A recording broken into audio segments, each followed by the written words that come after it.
adik-adik, di sini kami akan menjelaskan materi tentang mampu memahami manajemen pelayanan dalam kebidanan. Berikut beberapa materi yang akan kami sampaikan. Selanjutnya adalah yang kita akan jelaskan ialah aplikasi manajemen dalam pelayanan kebidanan.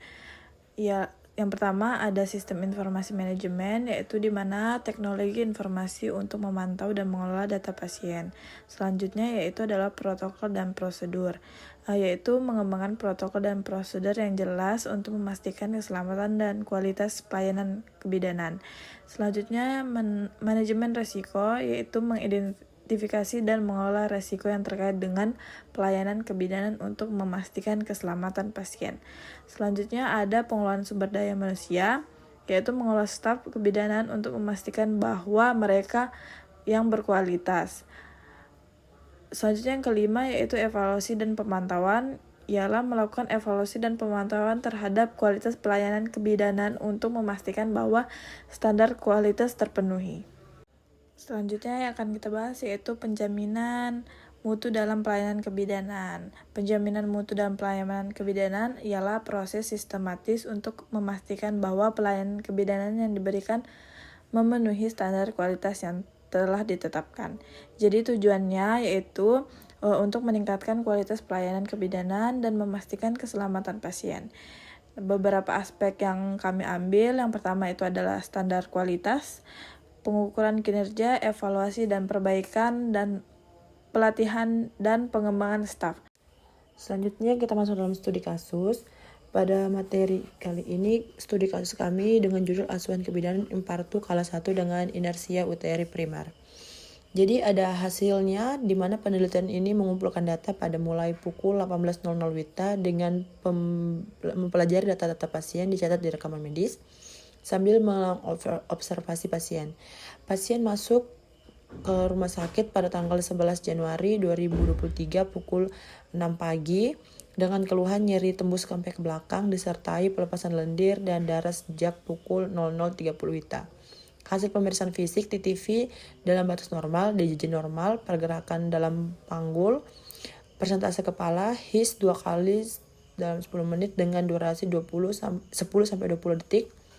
Pada VT 1 cm pukul 6 pagi oleh bidan yang bertugas. Diperoleh hasil impartu kala 1 fase laten.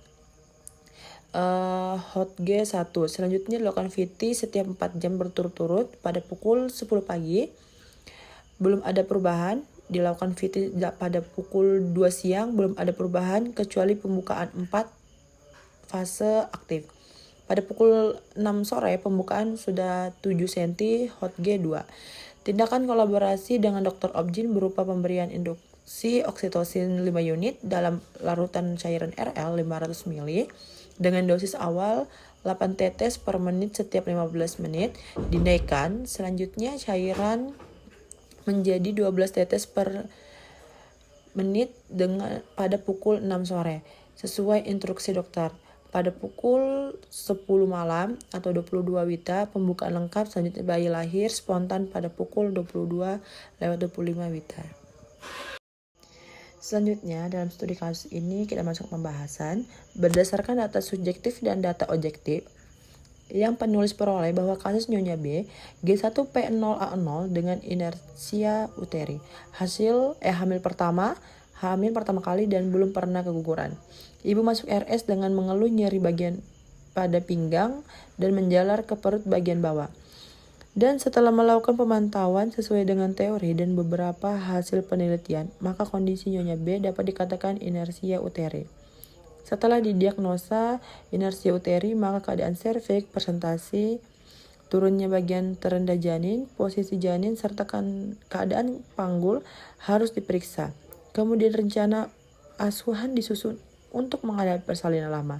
Tindakan sederhana kadang-kadang menyebabkan HIS menjadi kuat dan selanjutnya persalinan menjadi lancar. Pemberian oksitosin 5 unit ke dalam cairan infus yang perlahan-lahan diteteskan dapat dinaikkan sesuai instruksi dokter. Bila infus oksitosin diberikan, maka pasien harus diawasi dengan ketat dan tidak boleh ditinggalkan. Pada kasus Nyonya B, sesuai instruksi dokter, telah dilakukan pemberian oksitosin 5 unit dengan dosis awal 8 tetes per menit, kemudian pantauan setiap 15 menit dan dinaikkan menjadi 12 tetes per menit. Dan pada pukul 6, hal tersebut telah sejalan dengan teori penanganan persalinan lama akibat inersi uteri, sehingga Nyonya B dapat melahirkan bayinya secara spontan pukul 22:25 WITA. Nah, itu dia seputar tentang materi manajemen pelayanan dalam kebidanan yang telah kami bahas. Sekian dan terima kasih.